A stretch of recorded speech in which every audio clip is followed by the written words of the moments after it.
為什麼中國社會對無償的善意和不求回報的行為本能地不信任？神父清貧自守，不取分文，卻反而被視為掌握了暴力秘術，這是否揭示了一種深層文化假設？沒有利益動機的人，必然隱藏更大的陰謀。在熟人社會的溫情面紗下，為何最先插刀的往往是自己人？被接納、被資助、被賦予信任的信徒中國人馬丁，為何能毫無心理負擔地編造色情醜聞來勒索恩人？這種缺乏契約精神、純粹基於功利目的的偽信仰，是不是中國式社交中一種根深蒂固的毒素？為什麼在中國，個體極易被犧牲，而制度幾乎從不承擔責任？馬丁被層層加刑，最終死於酷刑，但整套制造謠言、縱容貪婪、濫用暴力的系統毫髮無損。這是否正是中國社會懲人而不反思結構的典型模式？為什麼在中國，合法性永遠不是寫在規則裡，而是寄生在官員態度和人情風向上？神父們既沒有違法，也多次獲得口头許可，卻隨時可能因一句流言、一紙偽信、一次官員調任而被連根拔起。這反映的究竟是行政彈性，還是制度性不確定性？為什麼在當時的中國官場，真相永遠讓位於站隊？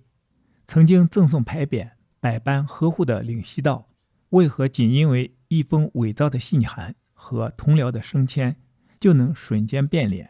甚至要求抹掉自己所有的署名？這種翻臉如翻書的權力美學，背後藏着怎樣的政治投机文化？中國的法律究竟是惩惡揚善的利劍，還是官員手中隨心所欲的泥巴？明明是一場證據確凿的誣告，為什麼神父們必須通過證明自己不在場這種最原始的方式來自救？而在真相大白後，法官施加的致命杖刑，究竟是對正義的伸張，還是對權力被戲弄後的殘忍報復？中國人對技術的迷戀，為何總導向一種病態的煉金術幻想？一座能夠精準報時的自鳴鐘，為什麼在士大夫眼中不是科學的啟蒙，而是某種神秘草藥變銀子的鐵證？這種將一切先進文明利益化、巫術化的底層邏輯，是如何鎖死了中國走向現代化的可能性？為何排外與谄媚能在權力的天平上如此統一？皇親國戚可以私下同情，地方總督卻要公開驅逐。既然未經許可进入是重罪，為何一封太監的私信就能讓鎮長違規接待？這種在明面規矩與潛規則之間瘋狂橫跳的處世哲學，到底把人情抬到了多高，把國法踩到了多低？為什麼中國文化高度推崇秩序，卻頻繁制造無法預期的恐懼？一方面嚴禁外國人隨意行動，另一方面卻允許地方官員臨時翻臉、隨意驅逐。這種表面穩定、內裡隨意的治理方式，是否正是恐懼不斷擴散的根源？為什麼中國文化在面對陌生文明時，第一反應不是理解，而是控制、監視與驅逐？無論是浙江、廣西還是肇慶，結局高度一致，只要看不懂就先清除。這是否解釋了中國歷史上反覆錯失交流、學習與轉型機會的深層原因？歡迎來到解讀中國文化的頻道，我們共同查殺掉自己頭腦中的中國文化病毒，讓大腦升級，做更好的自己。讓我們一起文化出埃及。在今天的讀書章節中，我們從外國傳教士的視角，通過外國傳教士與中國的官員及民眾的互動中，來感受中國文化的獨性特徵，從這些感性的點點滴滴的細節中，來詳細解讀中國文化。第9章，神父們喪失了他們的新住所。羅明堅神父做廣西省之行。有關基督教进入中國的消息，近來從印度傳到了歐洲，又傳到整個基督教世界，受到熱情的歡迎。那是基督徒的虔誠慣於在這種情況下表現出來的。教皇西斯托斯五世允許耶穌會舉行特殊的慶祝，並訓令所有的人都為日本和中國教團祈禱。耶穌會迅速宣布，慶祝會應在規定的條件下舉行。耶穌會會長阿瓜維瓦神父致函教團，表示他慈父般的關懷和愛護。在這些信函中，他要求他的屬下為上帝而堅持他們所進行的工作，不要被事業的艱難性嚇倒和壓服。在他那方面，他答應盡可能給予援助。首先是祈禱，他號召整個耶穌會都進行禱告；其次是補充人員，這些人員隨後被派往傳教團。他還送去一些對傳教工作非常有用的禮物，其中一幅為羅馬著名藝術家繪制的基督畫像，4件制作精緻、樣式美觀的計時器，第3件是表，可用帶子繫在項上，所以很容易看得見這些精巧的機械作品。第4件要大些，是擺在桌上的一座鐘，它比表更貴重，因為它結構複雜，沒有擺錘，也因為它不僅準確計時，還在每刻鐘和每半個鐘點響3下。這之中成為整個中國議論和羨慕的對象。托上帝之福，它注定要產生迄今仍然是很明顯的效果。日本區主教科洛特送給教堂一幅非常有益的大幅基督畫像，這是真正的藝術品，由尼古拉繪制。他是第一位教導日本人和中國人學會歐洲畫法的大師。菲律賓群島某教派的一位教師送來一幅精美的聖母畫像，他懷抱嬰兒耶穌，施洗者約翰虔誠禮拜地跪在他們面前。這幅在西班牙畫成的畫繪製美麗，觀賞悅目，因為他熟練地調用本色，人物栩栩如生。他由澳門神學院院長交給中國傳教團。各地的人也送來很多其他禮品，證明他們自發的慷慨和關懷。這一良好的開端和順利的進展引起別的教派的興趣，奧古斯丁派、多明我派和方濟各派，但是因為他們沒有被批准進入中國，他們只得留在澳門，在那裡開堂作為中心，進行有益的工作，類似他們在菲律賓群島教會信徒的工作。一旦肇慶的教堂正式建立，教士們就更加放手地致力於對異教徒的規劃工作，規定了傳道的日子。一些被爭取放棄他們的迷信和偶像崇拜的人都已經及時受洗。每個節日集會的人都在增加。工作之餘，在翻譯員的幫助下，神父們博覽中國書籍，極有收穫。他們因此而在中國人中間威望日增。中國人敬佩有學識的人，在神父們的傳道和楷模的影響下，這種敬佩更加增長了。然而，在浙江的新事業卻遭到不同的命運。領西道的親屬由於害怕拜訪神父們的大批客人會帶來麻煩，就偽造一封信，叫神父們返回他們在廣州的同辦處，並聲稱他們離開羅明堅神父就會有危險事。這種欺詐是明顯的，因此他們仍留在原地，直到我們的朋友肇慶長官得到這件事的錯誤消息，才頗為勉強叫他們撤走。這道命令他們只得服從。羅明堅神父從旅途返回，與神父們在肇慶會合。這次事件以及他的親屬的信件，使得我們從前熱心的保護人領西道逐漸撤銷他的友誼，最後完全斷絕了。他甚至通知神父們取消在新月的節日對他的例行訪問，並命令他們把他的名字從那2塊光榮匾上抹掉，那是他贈給他們掛在他們住宅大門和接待室上的，還叫抹掉他為利瑪窦繪制的地圖的署名。最後，當他在公眾場合遇到一個神父時，他不像往常那樣親切相迎，而是繃起臉，但他並沒有採取影響到他們居住的行動或措施。可以說，遇到這次意外的平靜，而且無風使舵，他們就只好盡力搖橹前進了。採取了種種可能的預防，他們仍然擔心這次傳教會在迫害的風暴壓力之下瓦解，所以目前的緊急關頭迫使他們警惕着在其他省份開闢另一個居留處的時機。領西道有個叫譚君瑜的密友，肇慶人，是修建城塔的监督官。此人像中國人的習慣那樣好交朋友，他一心想利用教團出現的機會。有一天就來談到，湖廣省有一座當地人稱為的武當山，據說大批的人都去那裡進香。他問羅明堅神父為什麼他不去訪問那個地方，回答是他不認為官员會給予必要的批准手續。客人向他保證，就領西道而言，他可以想辦法。根據他以前所說的話，旅途似乎談不上任何安全，將來恐怕也談不到。儘管這樣，羅明堅神父得到上級監督的同意，仍決定做這次旅行，由一個很細心的翻譯員陪同，以便採取一切可能辦法，使教團得到鞏固。旅途中，他到達廣西省的省會桂林，該城與廣東省相鄰。他決定入城，這裡住有皇帝的一位親屬，聖旨禁止他擔任政府的任何職位。羅明堅神父想盡辦法，想要見到這位皇親，認為他的贊助可能促進教團的計劃。我們的神父顯然還不了解中國的法律，而是按照歐洲的習慣來判斷事務的。羅明堅神父沒有得到這位皇子的接待，反之，有命令要他先去見總督吳善，然後見其他官員，來申請批准他的訪問。總督住在同一城內，而羅明堅神父作為一個外國傳教士，卻相當大膽，不經介紹就按照命令去拜訪總督和其他官員。他們各自輪流接見了他，很少或者根本不表示歡迎。同時，儘管他沒有受到損害，他們每個人都勸他繼續他的旅程，而不要在那座特殊的城市停留。在離去前，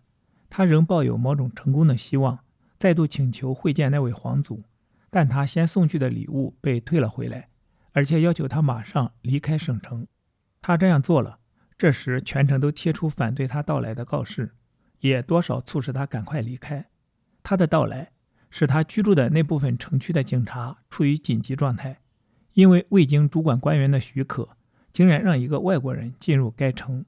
最後，好像那座城市的安全就繫於把他們驅逐出境似的。旅行者們馬不停蹄，直到他們遠離了他的範圍。然而，幸好他們遇到一個人，是皇族家中的議員，對外國教士的不幸很表同情。他的一名大太监因總督方面不予禮遇而生氣，也說了些慰問的話，並給羅明堅神父一封信，交給廣西省相鄰的湖廣省一個村鎮的鎮長，該鎮叫做白水。信是允許神父在鎮長家想要住多久就住多久。這封信相當於一道命令，因為鎮長本人是皇子的下屬。此外，他許諾在總督離開時，將安排神父返回他現在被官員無理拒之於外的省城，監督孟三德神父從來信中得到旅途中的一切情況，就把羅明堅神父召回肇慶。看來幾乎沒有希望實現他們着手要完成的事了，那就是建立一個新的居住點。更可能的倒是，這次努力會危及已經取得進展的工作，那是迄今尚缺乏任何永久性的保證的。第10章，監督返回澳門，困擾的傳教士洗清了另一樁嚴重的指責。羅明堅神父返回肇慶時，領西道得知旅途中所發生的事，並知道公開這件事會給他添加更多的麻煩。據說有人從該省寫信給他，告訴他說，總督沒有接見羅明堅神父，有一名總兵很粗暴地對待他，他差點被投入監牢。除了這一切而外，還有在浙江所引起的恐懼和廣州官員們的疑心。整個事情在廣州被看成是某種大禍降臨於國家的預兆，因為外國教士從澳門來，和該城的居民進行往來貿易，可憐的長官志窮力竭，再也找不到從這一大堆煩愁之中解脫出來的辦法，便下道命令，叫神父們馬上回澳門去。這道命令看來是及時的，隨着便傳來公告說，廣東總督升任南京皇城中更高的職位，而那位據說把羅明堅神父丟臉地撵走了的廣西總督則接替他的位置。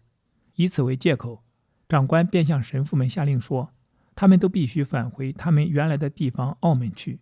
他解釋說，他擔心新總督不樂意外国傳教士在他所管轄的城市中有一塊居留地。他答應償還修蓋教堂所花費的費用，而往後如果總督願意，他將盡快地把他們招回來。這道意外的命令對神父們不只是個突然的打擊，他們非常害怕傳教迫在眉睫的瓦解會成為現實。而這次傳教的聲明已經在整個基督教世界流傳，得到很大的讚許。一旦他們被斷然地打發走了以後，看來根本不可能再回来。最早來這裡的2位神父馬上到長官的衙門去，垂頭喪氣地提出最後的請求。他們詳述他們怎樣遠涉重洋到中國來，怎樣花費巨資在這裡住了若干年，並沒有損害任何人。他們聲明，他們不能定居在澳門，而且要他們跨海返回故里也是辦不到的。然後他們向長官重提，他們剛剛來到時，長官如何對他們表示同情和支持。至於總督那裡，他們保證要向他解釋他們的到來，而不涉及任何人的利害。如果他反對的是現在的人數比開始傳教時增多了，他可不可以遣走一兩個，從而允許原來為总督本人所接受的人留下來？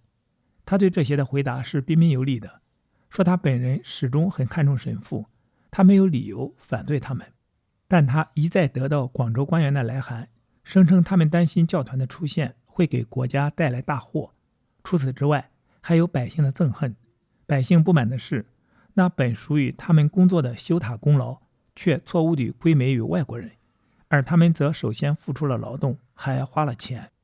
再者，他還抱怨說，羅明堅神父進入了廣西省城，據報道他在那裡遭到官員們的驅逐和虐待。兩位神父盡可能把這些疑點解釋清楚，結果是長官說他要用更多的時間來考慮整個事情。他們的請求然後轉給了那位譚姓建築官員，凡有關教團的事，長官王盼幾乎都要跟他商量。他這樣做是為了可以從神父所請求的贊許中撈到好處。這兩人是手挽手勾結在一起的，那個官員就是聯絡人。長官顯然抱有某種目的，就像他在神父們第一次貨運在這裡定居時他所做的那樣。他沒有忘記他收到了20錠金子和許多小禮品，那都是第二次請求定居後許諾給他的。為了加快結束整個困難，最好莫過於讓監督孟三德神父在被遣返之前自願地返回澳門去，他可以在那裡等候最後結局，那裡也很需要他，因為來自印度的商船還沒有抵達，也還沒有得到視察員神父的郵件或援助，讓人看到他及時離去是有充分理由的。隨後不久，長官就頒布一道有關神父事件的布告，他命令把布告張貼在他所居住的城市裡。告示的主要內容如下：教堂是用外國教士的資金和勞力修建的，但塔卻是肇慶官府用公家的錢修築的，借以保障該省的繁榮興旺。外國人對他的建造毫無貢獻，他們當中有人曾受到總督接待，但他們卻帶來別人和他們一起居住。因為這個緣故，並且恪盡他們自己的職責，所以他已經命令他們全部離去。然後告示繼續說，他們求見他，哭哭啼啼，申訴他們遠離故土，並提到他們已經花了錢。他們聲稱他們曾受到總督接見，從沒有害過人，從未絲毫觸犯國法，還提出其他為自己申辯的理由。他在告示中承認，他發現所有這些都是真實的，並且為他們的遭遇而感到憐憫。鑑於他們都是信士，操持德行，所以他說他允許他們有1-2個人留在總督所指定給他們的房屋裡，所有其他的人都需遵命離去，留下來的人不得再帶來任何多餘的人。如果他們帶人進來，那就馬上把他們攆走，毫不容情。不服從這個命令，就只能證明他們在陰謀顛覆國家。除這份告示而外，還給警察下了一道特別命令，要他們不徇私情，監督外國傳教士執行下達給他們的訓令，並向官員報告所發生的一切情況。這份通告給了神父們一個暫時喘息的機會，但僅止於此而已。一樁困難的結尾，看來只是另一樁的開端。除了夜間幾次被盜劫而外，教士們還被控犯有嚴重的罪行，但靠上帝的仁慈，他們終於得到解脫。有個中國人名叫馬丁的新入教者，不配信教，也不配這個名字。他在澳門被接納入教，證明對教團既是包袱又是威脅。他從廣州來到我們在肇慶的家裡看望神父，或不如說是來詐騙神父。羅明堅神父很看重他，指派他擔負各種小職位和責任，唯恐由於他忽視基督教的神功，而不得不把他從少數幾個教徒中開除出去。他和神父們很熟悉，這使他能夠欺騙肇慶的其他幾個信徒。我們在別處已經說過，中國有很多人熱衷於煉金術，差不多使他們發了狂。他們認為採用一種只有在外國找得到的草藥，可以把水銀變成銀子。因為我們是這兒唯一的外國人，就有謠言說我們隨身帶有這種草藥，而且我們知道使用它的秘密。他們極力要證明這一點，便指出葡萄牙人為例。據說葡萄牙人用高價從中國買進大量水銀運往日本，從日本他們滿載銀幣返回他們本國葡萄牙。他們由此得出結論說，神父們也幹同樣的事，因為他們發現神父老老實實地生活，不求施捨，不事生計，故此必然是他們在花費用這種神秘的草藥變出來的大量銀子。他們認為很難相信有那樣老實的人把銀子從老遠帶到中國來，他們也不能夢想有人大方到不去報酬地去教導別人。儘管從來沒有人找到所謂的秘方，但仍然不乏有終其一生在千方百計尋求秘方的騙子，而且還沒有一個人能治好這種瘋狂的疾病。在肇慶的新信徒中有父子2人，他們在皈依前在煉丹爐中燒光了他們整個的家當，但還不肯跟他完全斷絕關係。這2人去找騙子馬丁，向他打聽神父們是否真知道變銀子的秘密。為了欺騙他們，馬丁向他們擔保說神父們知道，而且羅明謙神父已經答應把方子交給他，但條件是他不可外傳。2個可憐的家伙就信了他的鬼話，馬上跟他拉交情。馬丁本人窮得很，他們給他做了新衣服，讓他住到他們家，給他好吃好喝。此外，他們甚至還按中國百姓的習慣替他買了個老婆。這些都是要馬丁感激他們，最後拿出他的秘方。終於，馬丁勉強答應把方子告訴他們，但要遵守他本人接受方子時的同樣條件，特別是他们要当心，不可讓神父們產生任何懷疑。因為如果神父們認為他已向任何人提及，他們會取消原來的諾言的。這場詐騙持續了3-4個月，最後再也不能騙下去了。他就定了個日子，說那天羅明謙神父要透露秘方給他，並且答應跟着就把他傳給他們。當那個約定的日子到來時，馬丁就從教堂偷了3稜鏡，逃往廣州，以為他得到了價值連城的寶石。他的教徒東道主聽說他逃跑，便到教堂去哭訴那個騙子的欺詐。他們揭發了他捲走了他們借給他的或者代他付賬的大筆錢財，並請神父想法子。羅明謙神父2次赴廣州，才發現了馬丁在城裡邃地，而且他持有那面3稜鏡。那消息對其他的受害者來說是足夠了。他們騙他把鏡子交給他們，交給他一封假稱是領西道寫的信，信中說假如他交回那件寶物，神父就會償付他所欠東道主的錢。有一天，正當這件事在進行中，長官和另外幾位官員到教堂來暫時訪問消遣。在談話中，他要借玻璃稜鏡來觀看山河和港口內的船。失竊的事不能再隱瞞下去了，他被告知馬丁把鏡子偷走了。長官聞訊大怒，立刻寫一封信交給一名官員，派他奉命到省城去逮捕竊賊，並馬上帶回來。神父們解釋說，鏡子實際上不如通常所想象的那樣值錢，他們不希望再催促這件事，但是他們的希望沒有用處。長官回復說，他不是為神父們着想，而是想到城裡的官員們常來這裡用稜鏡取樂。有個衛兵是馬丁的同鄉，認識馬丁，被派到廣州去。他輕易地發現馬丁躲了起來，就把馬丁的哥哥抓住，威脅說，如果你不揭發馬丁藏在什麼地方，或者至少是把那面據他說是比他全部家當都更值錢的鏡子交回給他，就要把他投入監獄。那時候，這個騙子已經成功地編造了一大堆污衊之詞，甚至發展到在街頭巷尾散發傳單，指控一名神父和一個婦女胡作非為。女人的丈夫是參加誣陷的同夥，把案子上報給領西道，聲稱當他從這個或那個地方回城時，他看到到處散發傳單，回家後他就毆打老婆，要他把真情告訴他。然後他請求把罪犯帶到公堂上來依法懲處。馬丁已經被關押作為囚犯，所謂的醜事也告到了官府，但是被告卻不難擺脫指控。據稱是進行犯罪活動的那天，被告羅明堅神父正在廣西省做2個月的旅行，並不在省城。這件事法官是一清二楚的。最後揭露出來，整個故事都是馬丁捏造的。那個丈夫本人很窮，本想榨取一筆賄賂，使自己不加聲張。事實上，神父們已經得到那種建議，但是他們拒不理睬，怕的是這次誣陷會留下痕跡。假如私下傳播說他們把骨頭扔進一頭狂吠的狗嘴裡，以制止它的喊叫的話，